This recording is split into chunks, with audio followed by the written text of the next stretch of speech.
एक शाम राजा अकबर अपने प्रिय बीरबल के साथ अपने शाही बगीचे की सैर के लिए निकले। वो बगीचा बहुत ही शानदार था।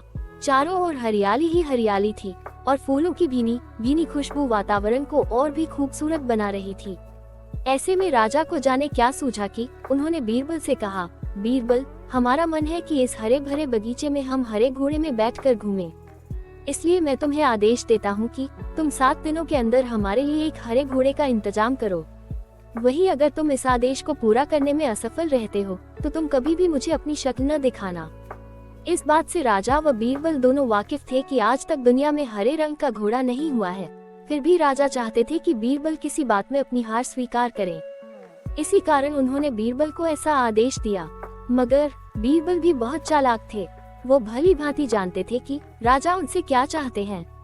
इसलिए वो भी घोड़ा ढूंढने का बहाना बनाकर 7 दिनों तक इधर उधर घूमते रहे। 8वें दिन बीरबल दरबार में राजा के सामने पहुंचे और बोले, महाराज, आपकी आज्ञा के अनुसार मैंने आपके लिए हरे घोड़े का इंतजाम कर लिया है, मगर उसके मालिक की 2 शर्तें हैं। राजा ने उत्सुकता से दोनों शर्तों के बारे में पूछा। तब बीरबल ने जवाब दिया, पहली शर्त यह है कि उस हरे घोड़े को लाने के लिए आपको स्वयं जाना होगा। राजा इस शर्त के लिए तैयार हो गए। फिर उन्होंने दूसरी शर्त के बारे में पूछा। तब बीरबल ने कहा, घोड़े के मालिक की दूसरी शर्त यह है कि आपको घोड़ा लेने जाने के लिए सप्ताह के 7 दिन के अलावा कोई और दिन चुनना होगा। ये सुन राजा हैरानी से बीरबल की ओर देखने लगे।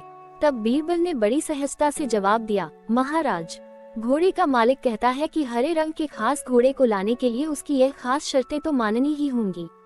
राजा अकबर बीरबल की यह चतुराई भरी बात सुनकर खुश हो गए और मान गए कि बीरबल से उसकी हार मनवाना वाकई में बहुत मुश्किल काम है। इस कहानी से हमें शिक्षा मिलती है कि सूझबूझ और समझदारी के साथ नामुमकिन लगने वाले काम को भी आसानी से किया जा सकता है।